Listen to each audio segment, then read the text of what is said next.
ओम नमः शिवाय। ओम नमः शिवाय। ओम नमः शिवाय। स्वस्तिस्त्रे गणेशाय नमः। स्वस्तिस्त्रे गणेशाय नमः। स्वस्तिस्त्रे गणेशाय नमः। भगवत भक्तों, दसम स्कंध 38वां अध्याय अक्रूर जी की व्रज यात्रा, यह विषय का श्रवण आज हम करेंगे। तो श्री सुखदेव जी महाराज राजा परीक्षित से कहते हैं, अक्रूरोऽपि च तां रात्रि मधुपुर्यां महामतिः उषित्वा रथमास्थाय प्रययौ नन्दगोकुलम्। गच्छन् पथि महाभागो भगवत्यम्बुजे क्षणे भक्तिं परामुपगत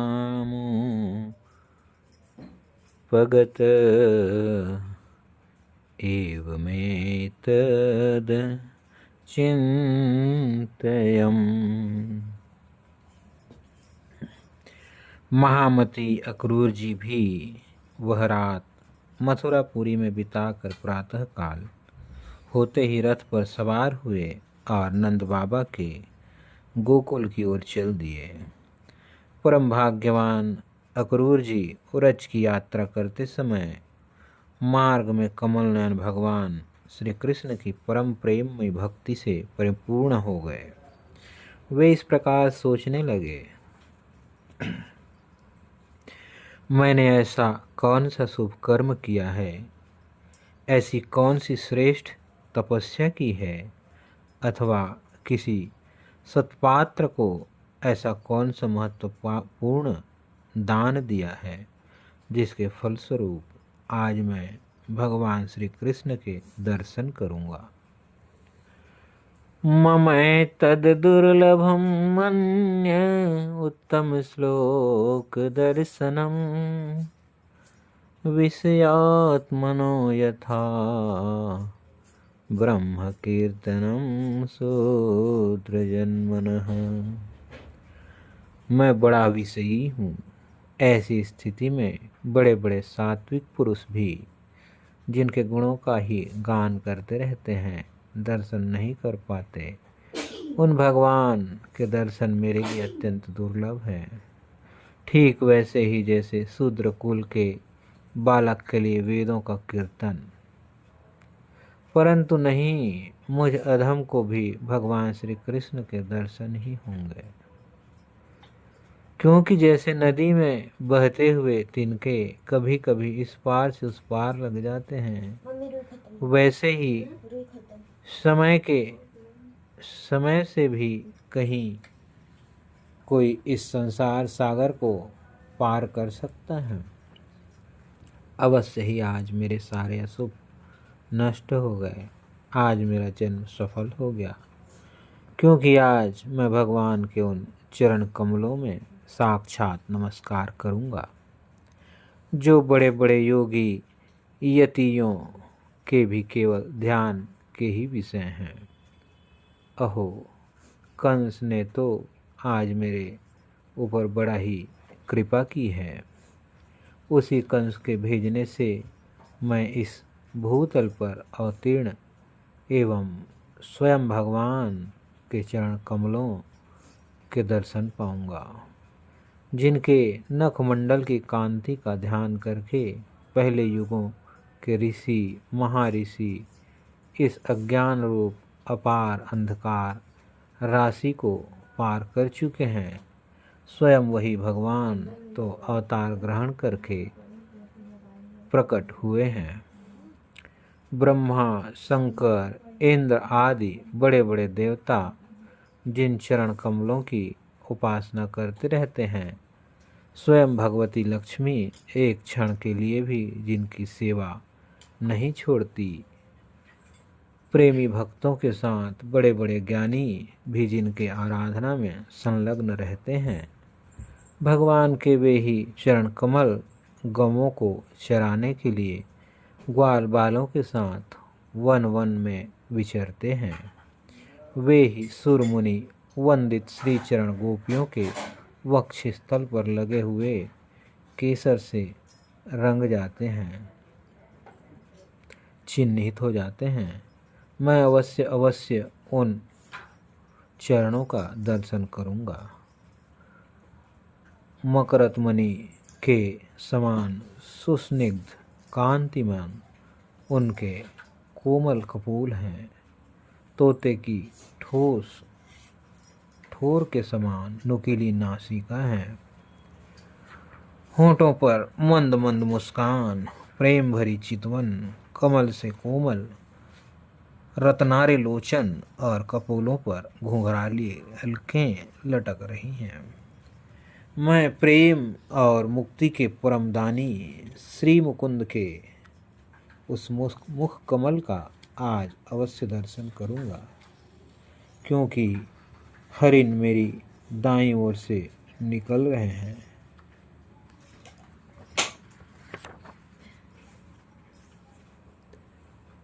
अप्यद्य विष्णोर्म अनुजत्वमेयुषो भारावताराय भुवो निजेच्छया लावण्याधाम्नो भवितोपलम्भनं ममहं न स्यात् फलमञ्जासा दृशः। भगवान विष्णु पृथ्वी का भार उतारने के लिए स्वेच्छा से मनुष्य की सी लीला कर रहे हैं। वे संपूर्ण लावण्य के धाम हैं, सौंदर्य की मूर्ति मान निधि हैं। आज मुझे उन्हीं के दर्शन होगा, अवश्य होगा। आज मुझे सहज में ही आँखों का फल मिल जाएगा। भगवान इस कार्य कारण रूप जगत के दृष्टमान हैं, और ऐसा होने पर भी दृष्टापन का अहंकार उन्हें छू तक नहीं सकता। उनकी चिन्मयी शक्ति से अज्ञान के कारण होने वाले भेद भ्रम अज्ञान सहित दूर से ही निरस्त रहता है। वे अपनी योग माया से ही अपने आप में भ्रुविलास मात्र से प्राण इंद्रिय और बुद्धि आदि के सहित अपने स्वरूपभूत जीवों की रचना कर लेते हैं, और उनके साथ वृंदावन के कुंज में तथा गोपियों के घरों में तरह तरह की लीलाएं करते हुए प्रतीत होते हैं।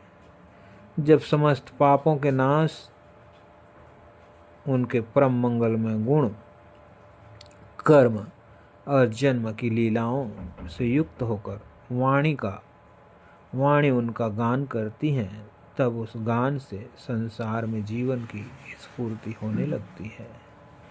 शोभा का संचार हो जाता है। सारी अपवित्रताएं धुलकर पवित्रता का साम्राज्य छा जाता है। परंतु जिस वाणी से उनके गुण लीला और जन्म की कथाएं नहीं गाई जाती, वह तो मुर्दों को ही शोभित करने वाली हैं, होने पर भी नहीं के समान व्यर्थ हैं। जिनके गुणगान का एक ही महात्म्य है, वे ही भगवान स्वयं यदुवंश में अवतीर्ण हुए हैं। किस लिए? अपनी ही बनाई मर्यादा का पालन करने वाले श्रेष्ठ देवताओं का कल्याण करने के लिए। वे ही परमेश्वरशाली भगवान आज ब्रज में निवास कर रहे हैं, और वहीं से अपने यश का विस्तार कर रहे हैं। उनका यश कितना पवित्र है। अहो, देवता लोग भी उस संपूर्ण मंगलमय यश का गान करते रहते हैं। इसमें संदेह नहीं कि आज मैं अवश्य ही उन्हें देखूंगा।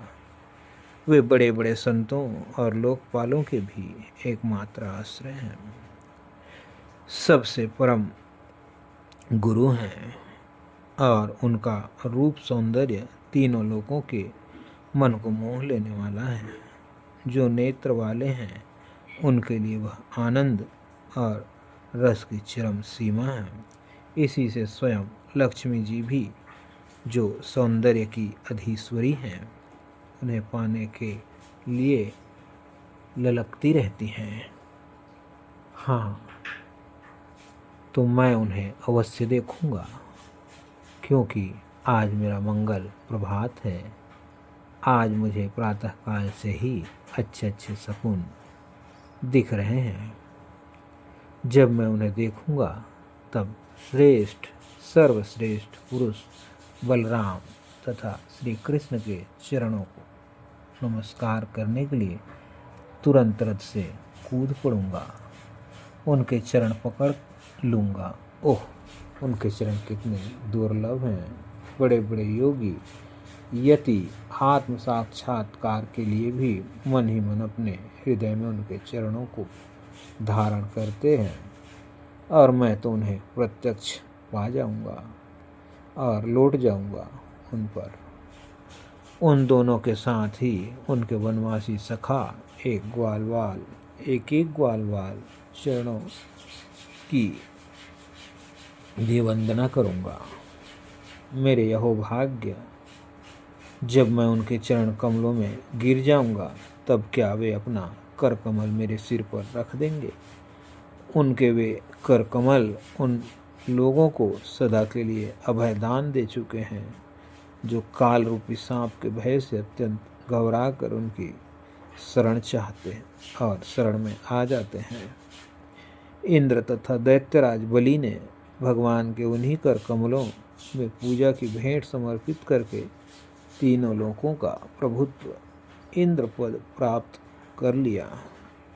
भगवान के उन्हीं कर कमलों ने, जिनमें से दिव्य कमल सी सुगंध आया करती है, अपने स्पर्श से रस लीला के समय व्रज युवतियों की सारी थकान मिटा दी थी।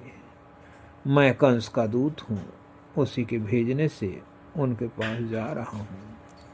कहीं वे मुझे अपना शत्रु तो न समझ बैठेंगे। राम राम, वे ऐसा कदापि नहीं कर सकते, क्योंकि वे निर्विकार हैं, सम हैं, च्युत हैं, सारे विश्व के साक्षी हैं, सर्वज्ञ हैं। वे चित्त के बाहर भी हैं और भीतर भी।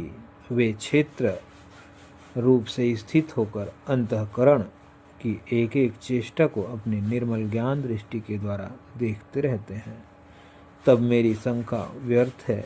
अवश्य ही मैं उनके चरणों में हाथ जोड़कर विनीत भाव से खड़ा हो जाऊंगा। वे मुस्कुराते हुए दया भरी स्निग्ध दृष्टि से मेरी ओर देखेंगे।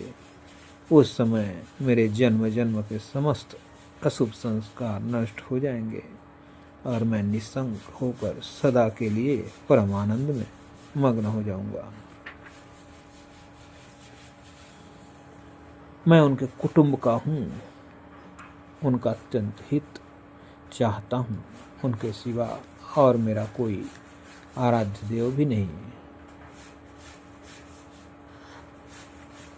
ऐसी स्थिति में वे अपनी लंबी लंबी बाहों से पकड़कर मुझे अवश्य ही अपने हृदय से लगा लेंगे। आहा, उस समय मेरी तो देह पवित्र होगी ही, वह दूसरों को पवित्र करने वाले भी बन जाएगी।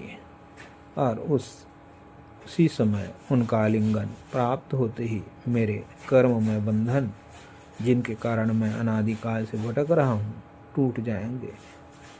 जब मेरा आलिंगन कर चुकेंगे और मैं हाथ जोड़कर सिर झुकाकर उनके सामने खड़ा हो जाऊंगा, तब वो मुझे चाचा क्रूर इस प्रकार कहकर संबोधन करेंगे।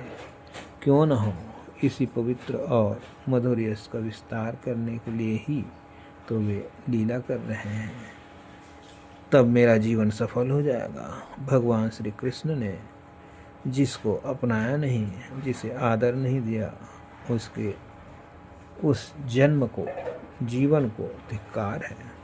न तो उन्हें कोई प्रिय है और न तो अप्रिय, न तो उनका कोई आत्मीय सुहृद है और न तो शत्रु। उनकी अब उपेक्षा का पात्र भी कोई नहीं है। फिर भी जैसे कल्प वृक्ष अपने निकट आकर याचना करने वालों को उनकी मुँह मांगी वस्तु देता है, वैसे ही भगवान श्री कृष्ण भी जो उन्हें जिस प्रकार भजता है उसे उसी रूप में भजते हैं। वे अपने प्रेमी भक्तों से ही पूर्ण प्रेम करते हैं। मैं उनके सामने विनीत भाव से सिर झुकाकर खड़ा हो जाऊंगा और बलराम जी मुस्कुराते हुए मुझे अपने हृदय से लगा लेंगे और फिर मेरे दोनों हाथ पकड़कर मुझे घर के भीतर ले जाएंगे। वहाँ सब प्रकार से मेरा सत्कार करेंगे। इसके बाद मुझसे पूछेंगे कंस हमारे घर वालों के साथ कैसा व्यवहार करता है। श्री सुखदेव जी महाराज राजा परीक्षित से बताते हैं, इति संचिन्तयन् कृष्णं स्वफलकत नयोऽध्वनि रथेन गोकुलं प्राप्तः सूर्यश्चास्त गिरिं नृपम्। स्वफलक नंदन अक्रूर मार्ग में इसी चिंतन में डूबे डूबे रथ से नंदगांव पहुंच गए और सूर्य अस्ताचल पर चले गए। जिनके चरण कमल की रज का सभी लोकपाल अपने किरीटों के द्वारा सेवन करते हैं, अक्रूर जी ने गोष्ठ में उनके चरण चिन्हों के दर्शन किए। कमल, यव, अंकुश आदि असाधारण चिन्हों के द्वारा उनकी पहचान हो रही थी। उनसे पृथ्वी की शोभा बढ़ रही थी। उन चरण चिन्हों के दर्शन करते ही अक्रूर जी के हृदय में इतना आह्लाद हुआ कि वे अपने को संभाल न सके, विह्वल हो गए। प्रेम के आवेग से उनका रोम रोम खिल उठा, नेत्रों से आंसू भर आए और टप टप टपकने लगे। वे रथ से कूदकर उस धूली में लौटने लगे और कहने लगे, अहो यह हमारे प्रभु के चरण की रज है। कंस के संदेश से लेकर यहाँ तक अक्रूर जी के चित्त की जैसी अवस्था रही, यही जीवों के देह धारण करने का परम लाभ है।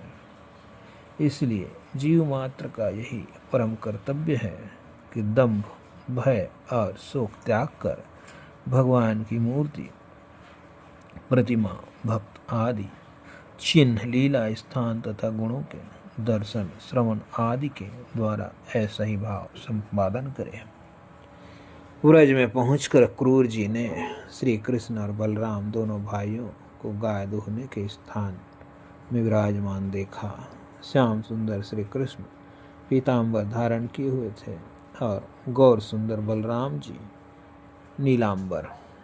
उनके नेत्र शरतकालीन कमल के समान खिले हुए थे। उन्होंने अभी किशोर अवस्था में प्रवेश ही किया था। वे दोनों गौर श्याम निखिल सौंदर्य की खान थे। घुटनों का स्पर्श करने वाली लंबी लंबी भुजाएं, सुंदर बदन, परम मनोहर और गजसावक के समान ललित चाल थी। उनके चरण कमल, चरणों में ध्वजा, व्रज, वज्र, अंकुश और कमल के चिन्ह थे। जब वे चलते थे उनसे चिन्हित होकर पृथ्वी शोभामान हो जाती थी। उनकी मंद मंद मुस्कान और चितवन ऐसी थी मानो दया बरस रही हो। वे उदारता की तो मानो मूर्ति ही थे। उनकी एक एक लीला उदारता और सुंदर कला से भरी थी। गले में वनमाला और मणियों की हार जगमगा रहे थे। उन्होंने अभी अभी स्नान करके निर्मल वस्त्र पहने थे और शरीर में पवित्र अंगराग तथा चंदन का लेप किया था। अक्रूर जी ने देखा कि जगत के आदि कारण, जगत के परम पति पुरुषोत्तम ही संसार के रक्षा के लिए अपने संपूर्ण अंशों से बलराम जी और श्री कृष्ण के रूप में अवतीर्ण होकर अपनी अंग कांति से दिशाओं का अंधकार दूर कर रहे हैं। वैसे भले मालूम होते हैं जैसे सोने से मढ़े हुए मरकतमणि और चांदी के पर्वत जगमगा रहे हों। उन्हें देखते ही अक्रूर जी प्रेमावेग से अधीर होकर रथ से कूद पड़े और भगवान श्री कृष्ण और तथा बलराम के चरणों के पास साष्टांग लौट गए। भगवान के दर्शन से उन्हें इतना आह्लाद हुआ कि उनके नेत्र आंसू से सर्वथा भर गए। सारे शरीर में पुलकावली छा गई। उत्कंठावश गला भर आने के कारण वे अपना नाम भी न बतला सके। शरणागत वत्सल भगवान श्री कृष्ण उनके मन का भाव जान गए। उन्होंने बड़ी प्रसन्नता से चक्रांकित हाथों से उन्हें खींचकर उठाया और हृदय से लगा लिया। इसके बाद जब वे परम मनस्वी श्री बलराम जी के सामने विनीत भाव से खड़े हो गए, तब उन्होंने उनको गले लगा लिया और उनका एक हाथ श्री कृष्ण ने पकड़ा तथा दूसरा बलराम जी ने। दोनों भाई उन्हें घर ले गए। घर ले जाकर भगवान ने उन्हें उनका बड़ा स्वागत सत्कार किया, कुशल मंगल पूछकर श्रेष्ठ आसन पर बैठाया और विधि पूर्वक उनके पांव पखार कर मधुपर्क आदि पूजा की सामग्री भेंट की। इसके बाद भगवान ने अतिथि अक्रूर जी को एक गाय दी और पैर दबाकर उनकी थकावट दूर की तथा बड़े आदर एवं श्रद्धा से उन्हें पवित्र और अनेक गुणों से युक्त अन्न का भोजन कराया। जब वे भोजन कर चुके तब धर्म के परम मर्मज्ञ भगवान बलराम जी ने बड़े प्रेम से मुखवास, पान, इलायची आदि और सुगंधित माला आदि देकर उन्हें अत्यंत आनंदित किया। इस प्रकार सत्कार हो चुकने पर नंदराय जी ने उनके पास आकर पूछा, अक्रूर जी, आप लोग निर्दयी कंस के जीते जी किस प्रकार अपने दिन काटते हैं? उसके रहते आप लोगों की वही दशा है जो कसाई द्वारा पाली हुई भेड़ों की होती है। जिस इंद्रियाराम पापी ने अपनी बिलखती हुई बहन के नन्हे नन्हे बच्चों को मार डाला, आप लोग उसकी प्रजा हैं, फिर आप सुखी हैं, यह अनुमान तो हम कर ही कैसे सकते हैं। अक्रूर जी ने नंद बाबा से पहले ही कुशल मंगल पूछ लिया था। जब इस प्रकार नंद बाबा ने मधुर वाणी से अक्रूर जी से कुशल मंगल पूछा और उनका सम्मान किया, तब अक्रूर जी के शरीर में रास्ता चलने की जो कुछ थकावट थी वह सब दूर हो गई। इत्थं सुनृतया वाचानन्देन सुसभाजितः अक्रूरः परिपृष्टेन जहावध्व परिश्रमम्। इति श्रीमद्भागवते महापुराणे पारमहंस्यां संहितायां दशमस्कन्धे पूर्वार्धे अक्रूरागमनं नामाष्टात्रिंशोऽध्यायः। राधे राधे। जय श्री कृष्ण, जय श्री राधे।